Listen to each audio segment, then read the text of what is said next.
Dr. Lee Warren, Part 2. Dr. Warren, I'm voting for Barack Obama. You know that. Because I like Barack Obama. But I'm voting for him for the symbolism. Well, I mean, it's just a symbolism. Don't expect him to do anything. No, I didn't expect him to do anything 4 years ago. I mean, I like him. So I like seeing him and his wife and the kids in the White House. I like that. But I guarantee folks that, like you said earlier, whether it's Barack Obama or Mitt Romney, the standard of living for most Americans will continue to decline. That's unequivocally that if they will decline, there's no hope to alter or change or impede that. The jobs have went overseas. They will continue to go overseas, and you have a problem with the dollar or the unit of currency that you're using. It's becoming less and less valuable. What I mean is it's decreasing in value. When Obama came in, when Bush left office, Obama came in, gasoline was about $1.75, $1.80 a gallon. Now it's double. And I guarantee you by the time he gets out of office, we're looking at between $5 and $8. Don't let him go to war over there in Iran or somewhere. He can go to $8 real quick. Well, tell these Republicans and these Tea Party people that Mitt Romney is not going to improve the economy. It's impossible. The debt is so great, it's impossible to be paid, folks. Listen, just do the math. We only collect $2.4 trillion in income tax, and most of that is individuals. That's all we collect.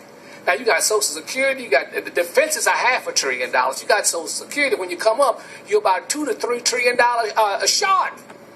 And you know what? You got to borrow that money or either print it. So that you used to get it from the Chinese. The Chinese said, listen, we ain't taking this. Your credit's getting real funny real quick. It's like you got a Chase card, you start running up that credit on your Chase, and that cuts you off. So listen, till you pay out this debt, you ain't getting no more credit.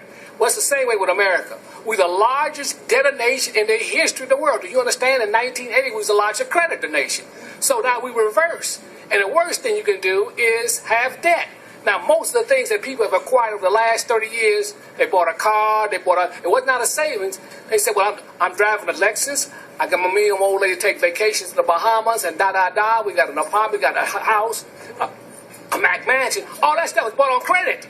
That's on debt, folks. You don't understand what I'm saying? None of it was bought on savings that you had and you were paid cash for. So as a result, everybody's in hock, and the currency you got is getting worthless, and the cost of living is being escalated crazy. And you haven't seen food prices. We have a drought, the worst drought we had in 50 years. And listen, and you already got inflation coming. So then you got a drought on top of that. Listen, the food price is going to go through the ceiling come next spring. And a lot of folks, you think you got a hard time now, you just wait because you're not going to get a pay increase. They're making you 2 or 3%. Inflation truly is running about 11%. So that means after about what? If we're running 11 or 12%, after 8 or 9 years, your purchasing power is gone. If you don't own gold and silver, you're in deep doo-doo. I'm going to just tell you straight up. You ain't got a whole lot of time to get it straight. Because you can buy 1 quarter, silver quarter, for $5. Why can't you? Why is 1 quarter, 1 silver quarter worth $5? In other words, I can take 1 quarter right now and buy me a gallon of gas for 25 cents. Silver, pure silver. It's no longer in circulation. Now you wait till that quarter get to $100, and you'll sit there and get stone stupid because you won't be able to eat because what's going to happen? Orange is going to be $25. Organic milk is already $10. I was in Dominic yesterday. I'm looking at Hormel bacon. I don't eat pork. I said, listen, I picked the thing up. They talking about $8 a pound for Hormel bacon. Do you understand? What don't you understand?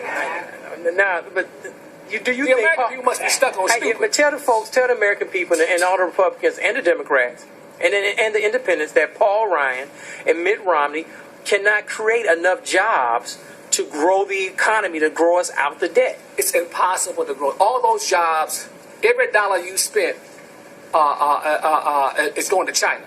Because most of the things that you look on, just go to the store and Walmart to see what you got. So most of the jobs are created in China, so that money leaves here, it's sucked out of here, and it's over in China or Japan or Mexico, so it doesn't get a chance to circulate here. So it is possible for any jobs to be created of any worthwhile. And if it is, you mean more Mickey D jobs or Walmart jobs? Those are not livable wages. Now, again, I'll say, just look at the Wall Street Journal or whatever, only 25% of the jobs in America are paying livable wages. So what are most people doing? They're living with their mama, grandma, and that's how they're living now. So we got to do like the foreigners do, the Mexicans, 3 or 4 generations in one house, And that goes for a lot of white people. And white middle class catching stone hell now.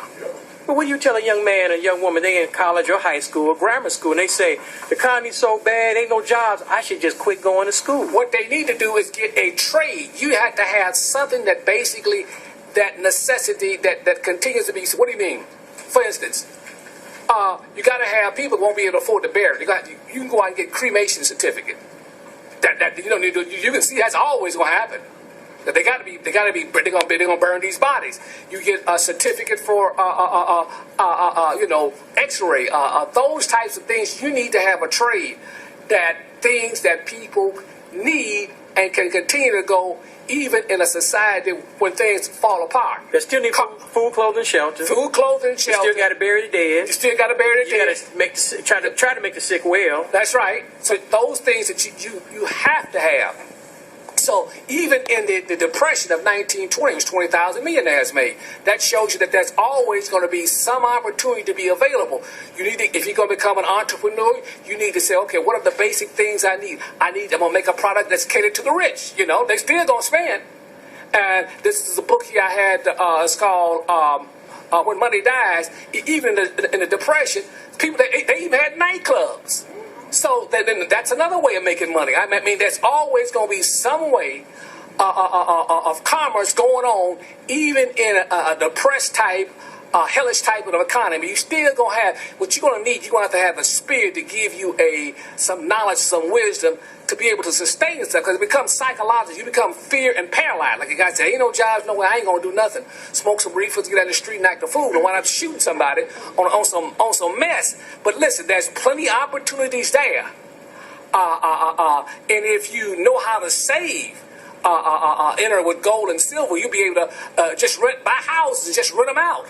Some of the Jews in the 1920s, they were buying blocks of houses just for less than $10,000, just blocks of houses. So there'll be plenty of opportunity for people that want to have capital, want to have some skill, some trade, and the right state of mind. And that's where the spirit comes in, because this type of thing is going to be so devastating. Most people will not be able to hold or think clearly. They're like you're being paralyzed by fear. They're going to be paralyzed by the fear of what they see transpiring. That's what FDR said in the 1930s. He said, there's nothing but fear itself. And the scriptures say, Yahweh has not given us the spirit of fear, but sound mind, love, and power. So you're able to sustain yourself in such chaotic times. And listen, you're living in such fraudulent, deceitful times. The banking system is totally bankrupt. Wall Street, the type of fraud that's taking place, I cannot imagine a person like this President Obama not speaking out on the type of fraud that's taking place, but he's bought and paid for. I'm going to give you an example of what happened with me. I got a job at Tiffany's down here on Chicago. I was on the Gold Coast in it's about 1970. What happened, they were missing that's $35,000 in earrings. That's worth about $250,000 now, those same earrings. They told me, you be over the mail room. I came in the morning and I said, listen, I come from the west side. I ain't going to jail for nobody. I went in and did an inventory on every piece of item in that inventory. We came up with that $35,000 box. And Mr. Osgood, his name was, he later became chairman of Tiffany. He told me, anytime you need a job, you got a job. Everybody was shaking my hand, but listen, I just can't believe that this guy would come in and not mention what's taking place. But you have to understand, all this is politics. He goes up to Wisconsin, where those people got shot. What's his name? The guy. What's the black? Right. The Sikhs that got killed up there. Then he goes down there. What's his name? The black guy. The Trevor's. Martin. He makes comments about this, but every week here in Chicago, it's a war zone. I have a friend. He calls me every morning. He said every weekend. He said, Lee, here's the war casualties. Here's the war casualties. 35, 40 people every weekend get shot. And then we just take it normally. But he makes no comment about that. I'm saying this stone thing is all political, and you're gonna have to transcend the mindset of what these politicians are playing with. Your reverends don't tell you anything. Your politicians, you got your leaders. You got diagnosing the situation. He never came out and said, listen, we need to get as much gold and silver we can get our hands on.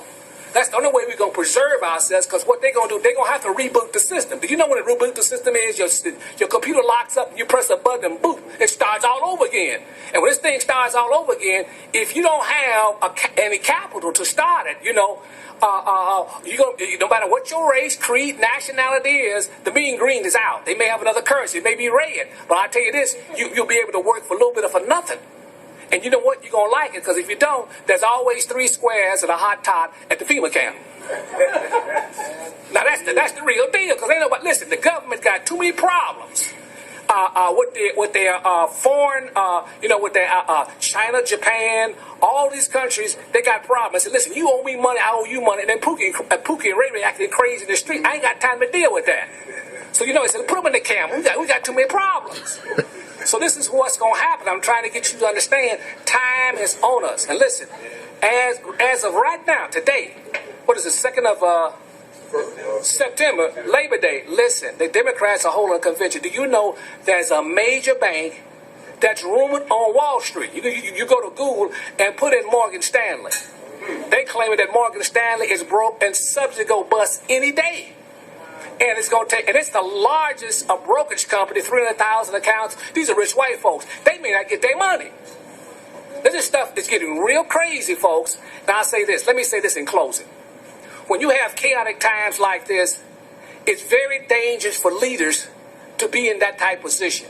We had 7 presidents to be assassinated, and 4 of them was during chaotic times, either war or economic dislocation, and you had attempted assassination with FDR. I would not be surprised if there's a large assassination attempt on Obama or Romney. Listen, people lose money and they what? Lose it. They snap. I'm not talking about Pookie and Ray Ray on the corner. I'm talking about people with big money that can hire somebody to do a job. Now, this is the way this thing works now, and unless you have some understanding and do a crash course and some research, knowing what derivatives are, just some basic stuff, you don't have a whole lot of time, because when you find the news, when you find out what's going on in the news, it's just going to be what? It's going to be too late. And the hardship for you and your family, you're not going to believe this. You should ask your grandparents, anybody that's 80 years old, what it was like to live in the South, and what they went through working in the fields of Mr. Charlie, the white man, pulling, it was rough. Now, you ain't working for Mr. Charlie, you're working for these corporations, and they worse than Mr. Charlie. Right. You see, Mr. Charlie needs you, he could have to feed you. These corporations say, we don't need you at all, because we said that China got put in the Robux. So you better get this stuff straight and try to understand what's going on. Cut off the TV, Dancing with the Stars. Don't go out and buy, please, don't go out and buy no King James $318 shoes. Right, don't do that. That's a waste of time. Buy you some canned food, because you can't eat them shoes. See, or some silver or something. Because listen, we're one of the few people that are warning, especially amongst the African American community, are warning you what to do. The white community are being warned by their people. But listen, it's hard times coming for everybody, and few people are making preparation for what's coming. Now I tell you this, my message to Pookie and Ray Ray: the time is on you, because we'll be suing the martial law when this thing crashes. And I guarantee you, it'll be just like when the NATO force is, you're going to go and sit your butt down. You get real quiet, because listen, under martial law, they don't take no prisoners. You ain't got no constitutional rights. Or you got a rifle butt upside your head. And that's the way this thing is going. And nobody is telling you what to do, how to prepare for this, and how to prevent the chaos that's generated in the street as people find out that they can't buy food. Even with your link card, you're going to find out at $20 a gallon for orange juice. Organic milk right now is $10, $5 a half gallon. Good, you can't find jumbo eggs are hard to find. They're selling small eggs as large eggs. Everything is crazy now. Size, everything is being reduced. And how are you going to eat? But these are the things I like to say to you. And most of all, ask the Father in you. The Holy Spirit within you will guide and lead you and instruct you in such turbulent times. I ain't talking about jumping, shouting, screaming, and giving somebody some money. You better ask the Father in you how to be led and guided in such turbulent times. So with that, I want to say peace.